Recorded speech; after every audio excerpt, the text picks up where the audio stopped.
അമേരിക്കയിൽ നിന്ന് ഇന്ത്യയാണ് ഏറ്റവും വലിയ പരുത്തി ഉൽപ്പാദിപ്പിക്കുന്നത്. ഇന്ത്യയിൽ നിന്നാണ് ബംഗ്ലാദേശ് കോട്ടൺ വാങ്ങുന്നത്.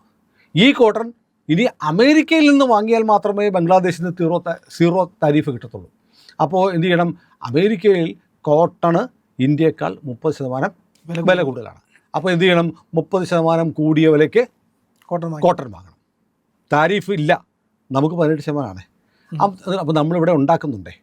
അപ്പോൾ 30% കൂടിയ വിലയ്ക്ക് വാങ്ങുന്നു. അതിങ്ങോട്ട് കൊണ്ടുവരണ്ടേ? ചരക്ക് കൂലി വേണം. ഉണ്ടാക്കി കഴിഞ്ഞ് തിരിച്ചങ്ങോട്ട് അയക്കാനും ചരക്ക് കൂലി വേണം. അപ്പോൾ 30% വില കൂടുതൽ വേണം. കയറ്റിക്കൊണ്ട് വരാനും കയറ്റുമതി ചെയ്യാനും ഉള്ള ചിലവും കൂടെ വരുമ്പോഴത്തേക്ക് അമേരിക്കൻ മാർക്കറ്റിൽ ഏറ്റവും വിലയുള്ള വസ്തുവായിട്ട് എന്ത് മാറ്റും? ബംഗ്ലാദേശി ഗാർമെൻറ്റ്സ് മാറും. അപ്പോൾ ഇന്ത്യ 18% താരിഫിന് അവിടെ നമ്മുടെ സാധനങ്ങൾ വിൽക്കും. ആർക്കാണ് ലാഭം? ഇന്ത്യക്കാണ് ലാഭം. മാത്രമല്ല മറ്റൊന്നുകൂടിയുണ്ട്. ഇനിയിപ്പോൾ പെട്ടു. ഇന്ത്യ ഇനിയിപ്പോൾ നമ്മൾ കോട്ടൺ അങ്ങോട്ട് കൊടുക്കുന്നില്ല എന്ന് വെക്കുക. ബംഗ്ലാദേശിന് ആകെയുള്ള ഓപ്ഷൻ എന്താണ്? അമേരിക്കയിൽ നിന്ന് വാങ്ങുക എന്നുള്ളത് മാത്രമാണ്. അപ്പോൾ എന്ത് സംഭവിക്കും? അവിടെ പ്രൊഡക്ഷൻ കൂടും, അവിടെ തൊഴിലില്ലായ്മ ഉണ്ടാവും.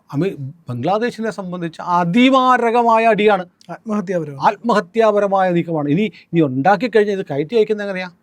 ഇന്ത്യൻ പോർട്ടുകളിലൂടെയും ഇന്ത്യൻ സീ പോർട്ടുകളിലൂടെയും ഇന്ത്യൻ എയർപോർട്ടുകളിലൂടെയാണ് ഇത് കയറ്റി അയച്ചുകൊണ്ടിരുന്നത്. ബംഗ്ലാദേശുമായുള്ള നമ്മുടെ ബന്ധം വഷളായപ്പോൾ അവൻ്റെ സാധനങ്ങൾ ഇന്ത്യയിലെ തുറമുഖങ്ങളിലും എയർപോർട്ടുകളിലും നമ്മൾ വിലക്കിയിരിക്കുക.